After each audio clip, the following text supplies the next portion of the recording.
Ahoy! We currently live in the worst of both worlds. Too much corporate power, too much government intrusion into our lives. We have seen overseas corporations try to take over the prerogatives of government, as when a cigarette company tried to sue our government over plain paper packaging. It was the result of international trade treaties, which in fact emphasise so-called investor rights, rather than being about trade and the movement of actual physical goods around the planet. The most recent controversial one was the Trans-Pacific Partnership, but we remain in their shadow. Disney had copyright extended to the death of the author plus 70 years in order to maintain Mickey Mouse's copyright. Partly corporate overreach, it served to keep copyright for Mickey Mouse within the US as compared to the rest of the world. Mattel made sure a book on anorexia did not have the word Barbie in its title, and there are numerous other cases of firms trying to clamp down on what are legitimate creative critiques of their operations. The copyright owners of Kookaburra Sits in the Old Gum Tree sued the band Men at Work for copyright infringement.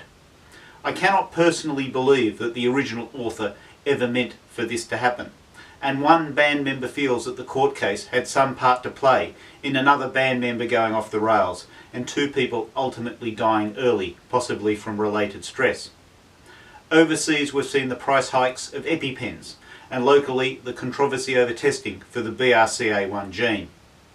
Corporations have lobbied government to give them more rights in the way of copyright, recruiting the coercive powers of the state to further their agenda, and government has itself also gone troppo. More than 60 bills stripping away civil liberties have been passed by the federal parliament since 2001. Laws created to fight terrorism have expanded to silence criticism of the state. Laws developed to fight drug dealers now prevent ordinary people from getting simple pain relief at the chemist. Whole swathes of Sydney's nightlife and culture have died as a result of lockout laws which impose business curfews on entire suburbs. Censorship of our digital spaces continues to ramp up. Cameras and security multiply.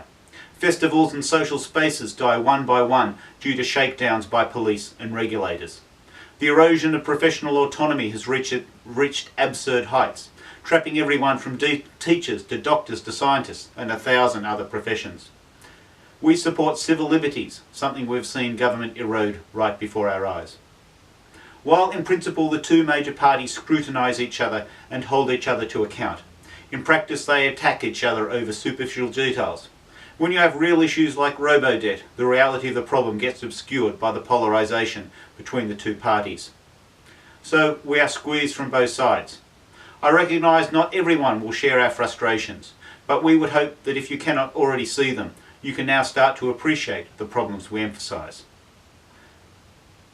The Pirate Party starts off celebrating the individual and sees government as something that should enable people's lives, not limit them.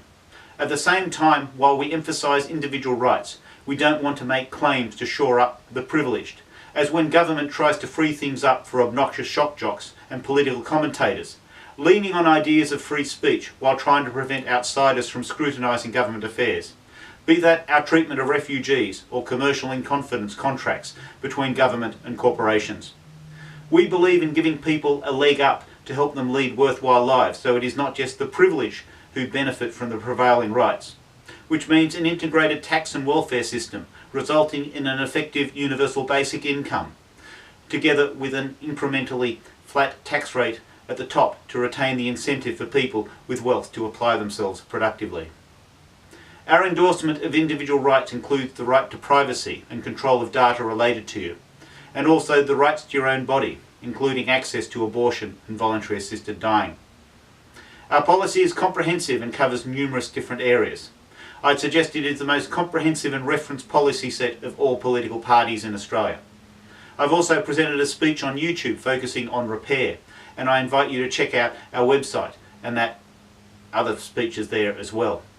I also have a website at johnaugust.com.au and broadcast from community radio in Sydney on Radio Skid Row. If you check out SoundCloud, you'll find recordings of some of the economic and other approaches I've brought to bear. Our perspective is the result of the bruises we've received from both corporations and government, and emerges from a scientific evidence base combined with recent understandings, rather than being trapped in the past as are the mainstream political parties. The Pirate Party is an opportunity to cut the Gordian knot and get past the dominance of vested interests and energy-wasting rivalry that has come to dominate Australian politics. It is a way out of the impasse we find ourselves in, and I invite you to give us your vote at the upcoming election. I'm John August, lead Pirate Party Senate candidate in New South Wales. Authorised by John August, Pirate Party Australia, Sydney.